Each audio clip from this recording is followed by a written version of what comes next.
2022, ça y est, on part sur la fin des travaux de génie civil, les travaux d'équipement, les tunnels, les stations, d'autres entreprises qui interviennent. On complexifie un peu la coordination du chantier.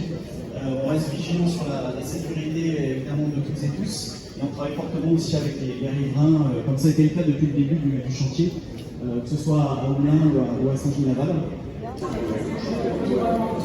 Économique et urbain aujourd'hui, et qui aussi sait se donner les moyens de ses ambitions. En tant que concepteur, nous sommes soucieux de créer des espaces de transport souterrains, des espaces publics de qualité, pérennes, accueillants, que chacun, chacune peut s'approprier. Bonjour, bienvenue. Bonjour, bienvenue. Bonjour, bienvenue. Bonjour.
Bienvenue, madame.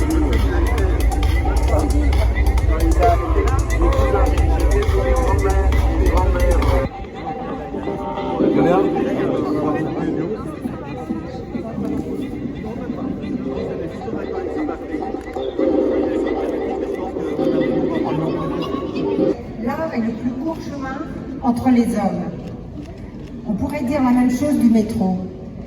Et c'est pourquoi je vois une logique évidente à l'installation des photos de marque dans le métro, d'autant plus qu'ici, à Saint-Gelais-Laval, plus que dans n'importe quel musée, l'art viendra à la rencontre de chacun, quelle que soit son origine, son âge, ses soucis ou ses espoirs. Merci Catherine pour ce partage. Nous fêtons cette année le centenaire de la naissance de Marc Ribou et je crois qu'on peut dire que son œuvre est toujours incroyablement vivante. Je suis très honorée de vous accueillir aujourd'hui pour célébrer un moment historique pour la vie de notre commune, Saint-Genis-Laval. Nous inaugurons la prolongation de la ligne du métro B, dont nous sommes désormais le terminus. L'inauguration de cette extension du métro n'est pas seulement l'aboutissement d'années d'efforts et de collaboration. C'est aussi une transformation qui nous rapproche les uns des autres. Quelle joie et quelle émotion également d'être là ce matin, d'avoir pu assister avec plaisir et impatience à ce moment marquant de l'histoire de nos villes. Car au-delà des clivages politiques et des prérogatives territoriales, cette extension de la ligne B du métro est avant tout une amélioration significative du cadre de vie des Oulinois et des Saint-Genois, certes, mais aussi de tous les habitants du sud-ouest de l'agglomération. L'ouverture de stations de métro est un moment important et rare. Ces 20 dernières années, 2 stations de métro avaient été ouvertes, en 2007 à Bourgoin-la-Soie et en 2013 déjà à Moulins, à la gare d'Oulins. Et nous espérons, en 2031-2032, ouvrir 2 nouvelles stations du projet du tramway express de l'Ouest lyonnais. Ce ne sera peut-être pas des stations de métro, plutôt des stations de tram ou de métro-tram. En tout cas, ce sera des stations enterrées qui vont ressembler à celle-ci, à la limite de Sainte-Foy-les-Lyons et du 5e arrondissement à Saint-Luc-Charcot et au Point du Jour dans le 5e arrondissement. Les transports en commun, et le métro en particulier, c'est le temps long. Vous l'avez rappelé, mesdames les maires, c'est un projet lancé il y a longtemps.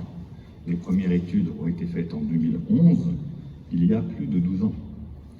Ces travaux avec l'automatisation, ils ont été longs, ils ont été contraignants pour nos usagers, avec notamment un certain nombre de fermetures programmées de la ligne du métro B pour permettre cette ouverture. Donc j'ai une pensée naturellement pour nos usagers qui ont subi des désagréments pour cette belle réalisation. Et une pensée aussi, et Madame la maire nous l'a rappelé, pour les riverains et les commerçants, en particulier de la place Anatole-France, pour qui ça n'a pas été facile pendant ces 2 années. Le métro B, c'est une chance extraordinaire pour notre territoire, pour tout le sud-ouest. Il va relier en 15 minutes 7 stations à Savigny-Laval de La Part-Dieu. 15 minutes, c'est un atout extraordinaire pour les habitants, pour les entreprises, pour les hôpitaux, Lyon Sud, et une chance pour le territoire qu'il faut exploiter au mieux dans les semaines et les années qui viennent.